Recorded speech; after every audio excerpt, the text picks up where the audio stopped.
Biografía de Jean-Jacques Rousseau. Audiolibro 1x1.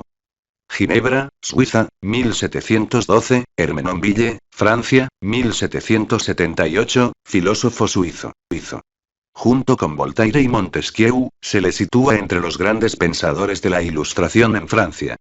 Sin embargo, aunque compartió con los ilustrados el propósito de superar el oscurantismo de los siglos precedentes, la obra de Jean-Jacques Juan Jacobo Rousseau presenta puntos divergentes, como su concepto de progreso, y en general más avanzados. Sus ideas políticas y sociales preludiaron la Revolución Francesa, su sensibilidad literaria se anticipó al romanticismo y, por los nuevos y fecundos conceptos que introdujo en el campo de la educación, se le considera el padre de la pedagogía moderna. Biografía huérfano de madre desde temprana edad, Jean-Jacques Rousseau fue criado por su tía materna y por su padre, un modesto relojero. Sin apenas haber recibido educación, trabajó como aprendiz con un notario y con un grabador, quien lo sometió a un trato tan brutal que acabó por abandonar Ginebra en 1728.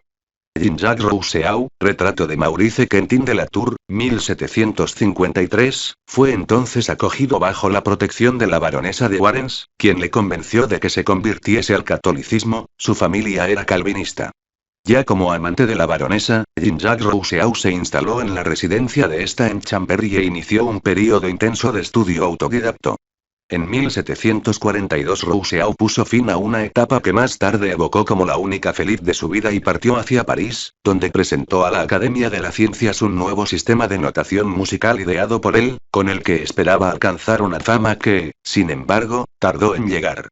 Pasó un año, 1743-1744, como secretario del embajador francés en Venecia, pero un enfrentamiento con este determinó su regreso a París, donde inició una relación con una sirvienta inculta, Thérèse Levasseur, con quien acabó por casarse civilmente en 1768 tras haber tenido con ella 5 hijos. Rousseau trabó por entonces amistad con los ilustrados, y fue invitado a contribuir con artículos de música a la enciclopedia de Hyperlink https www.biografiasividas.com/biografía-de-D'Alembert.htm D'Alembert y Diderot. Este último lo impulsó a presentarse en 1750 al concurso convocado por la Academia de Dijon, la cual otorgó el primer premio a su discurso sobre las ciencias y las artes, que marcó el inicio de su fama.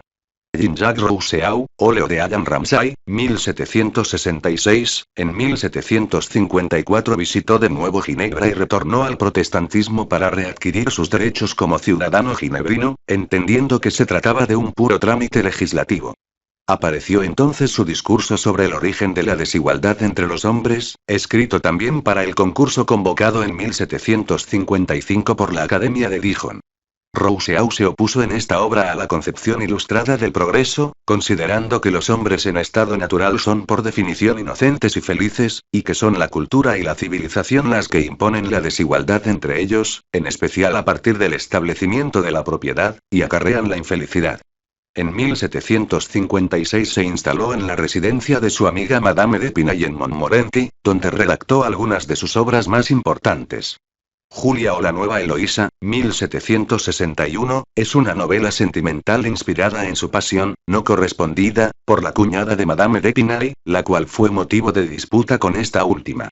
En el contrato social, 1762, Rousseau intenta articular la integración de los individuos en la comunidad. Las exigencias de libertad del ciudadano han de verse garantizadas a través de un contrato social ideal que estipule la entrega total de cada asociado a la comunidad, de forma que su extrema dependencia respecto de la ciudad lo libere de aquella que tiene respecto de otros ciudadanos y de su egoísmo particular. La voluntad general señala el acuerdo de las distintas voluntades particulares, por lo que en ella se expresa la racionalidad que les es común, de modo que aquella dependencia se convierte en la auténtica realización de la libertad del individuo, en cuanto ser racional. Ilustración de Emilio de la Educación, 1762, finalmente, Emilio de la Educación, 1762, es una novela pedagógica, cuya parte religiosa le valió la condena inmediata por parte de las autoridades parisinas y su huida a Neuchâtel, donde surgieron de nuevo conflictos con las autoridades locales, de modo que, en 1766, aceptó la invitación de David Hume para refugiarse en Inglaterra, aunque al año siguiente regresó al continente convencido de que Hume tan solo pretendía difamarlo. A partir de entonces Rousseau cambió sin cesar de residencia, acosado por una manía persecutoria que lo llevó finalmente de regreso a París en 1770, donde transcurrieron los últimos años de su vida, en los que redactó sus escritos autobiográficos. La obra de Jean-Jacques Rousseau, considerado unánimemente una de las máximas figuras de la Ilustración, Jean-Jacques Rousseau aportó obras fundamentales a la teorización del deísmo, profesión de fe del vicario saboyano, la creación de una nueva pedagogía, Emilio, la crítica del absolutismo, discurso sobre el origen y el fundamento de la desigualdad entre los hombres, el contrato social, la controversia sobre el sentido del progreso humano, discursos sobre las ciencias y las artes, el auge de la novela sentimental, Julia o la nueva Eloísa, y el desarrollo del género autobiográfico, Confesiones. En suma, Rousseau abordó los grandes temas de su época y participó activamente en todos los debates intelectuales que apasionaron al siglo. Sin embargo, al tiempo que es un hombre representativo de la ideología ilustrada, con sus presupuestos basados en la razón, la naturaleza, la tolerancia y la libertad, Rousseau anuncia algunas corrientes que se difundirán a partir de la Revolución. Así, por un lado, el pensador ginebrino puso en circulación determinadas ideas que cuestionaban el optimismo radical de las luces.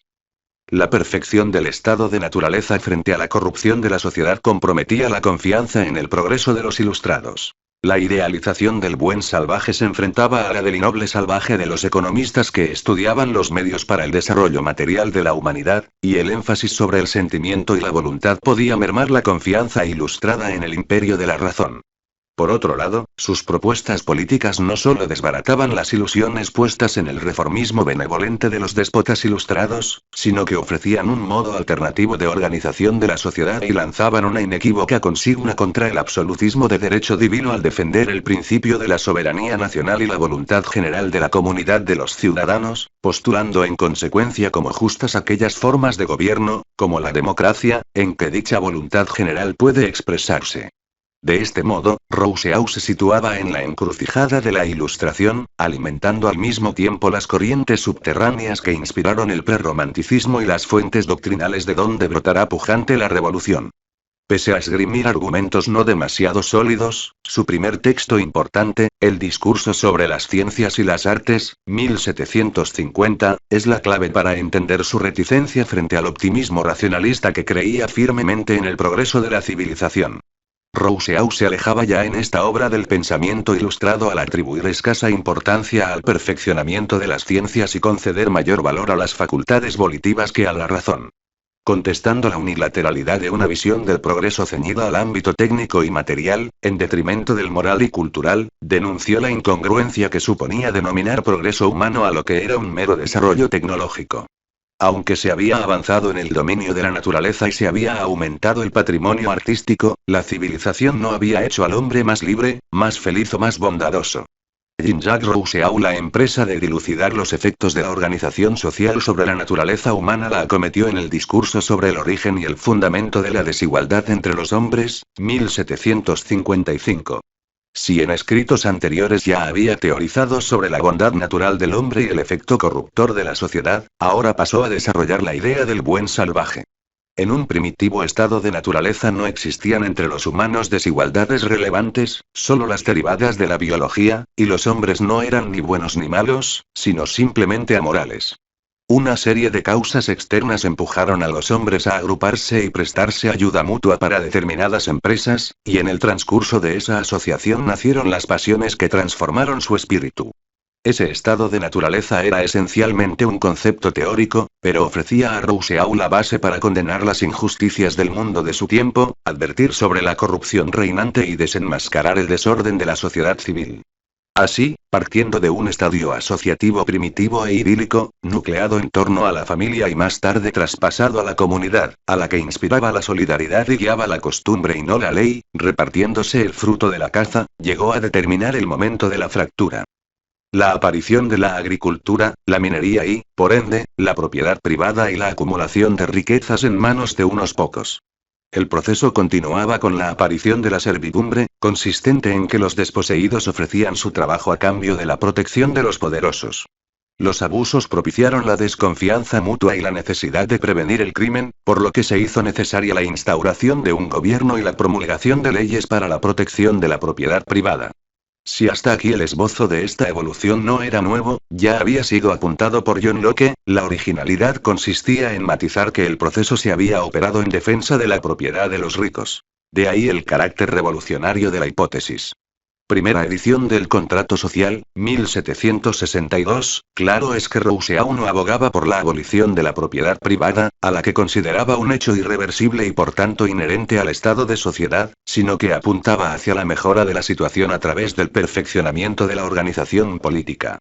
En cuanto a diagnosis del origen de la injusticia social y la infelicidad del hombre, el discurso tiene en efecto su necesario complemento en otra de sus obras fundamentales, El Contrato Social, 1762, con su propuesta de una nueva sociedad fundada sobre un pacto libremente aceptado por los individuos, de los que emana una voluntad general que se expresa en la ley y que concilia la libertad individual con un orden social justo. Si bien no es posible contraponer una ilustración de la razón y otra del sentimiento, pues precisamente entre los fenómenos más característicos de las luces se encuentran la exaltación de la naturaleza, la revolución de la afectividad o el triunfo de la privacidad, no cabe duda de que el énfasis rousseauiano sobre la reivindicación del sentimiento frente a la razón pura, la idealización arcádica de la naturaleza y la indagación obstinada en el secreto reducto de la intimidad son elementos que preludían la aparición del nuevo clima espiritual del prerromanticismo. En este sentido, Rousseau colaboró decisivamente en la difusión de una estética del sentimiento con la publicación de su novela La Nueva Eloísa, 1761, aunque no sea ni el único escritor de novelas sentimentales ni el único responsable de los melodramas lacrimógenos que siguieron, las denominadas pleurnicheries. La bondad del hombre en un ideal estado de naturaleza es la base de una obra destinada a inaugurar la pedagogía moderna. Emilio de la Educación, 1762. Por ello la labor educativa ha de llevarse a cabo al margen de la sociedad y de sus instituciones y no consiste en imponer normas o dirigir aprendizajes, sino en impulsar el desarrollo de las inclinaciones espontáneas del niño facilitando su contacto con la naturaleza, que es sabia y educativa. Por otro lado, sus confesiones, publicadas póstumamente en 1782 y 1789, representan, en un siglo inclinado a la autobiografía, un ejemplo excepcional de introspección personal y de exhibición extremada de la propia intimidad, en un grado que no se alcanzaría hasta el pleno romanticismo. Finalmente, no resulta extraño que la muerte le sorprendiera meditando en la soledad de los jardines a la inglesa del castillo de Ermenonville, donde le había invitado el marqués de Girardin, mientras se entregaba al ilustrado placer de la herborización, tal como había dejado descrito en las ensoñaciones del paseante solitario, publicadas también póstumamente en 1782. La dualidad de la figura y la obra de Rousseau no pasó desapercibida a sus coetáneos, como demuestran las palabras de Goethe. Con Voltaire termina un mundo, con Rousseau comienza otro. Un mundo que, por un lado, conducía al romanticismo, debido al avance del irracionalismo, la exacerbación del sentimentalismo, el auge de los nacionalismos y la revalorización de las oscuras edades medievales, y, por otro, a la revolución. Fin. Audiolibro generado por Leer con los oídos.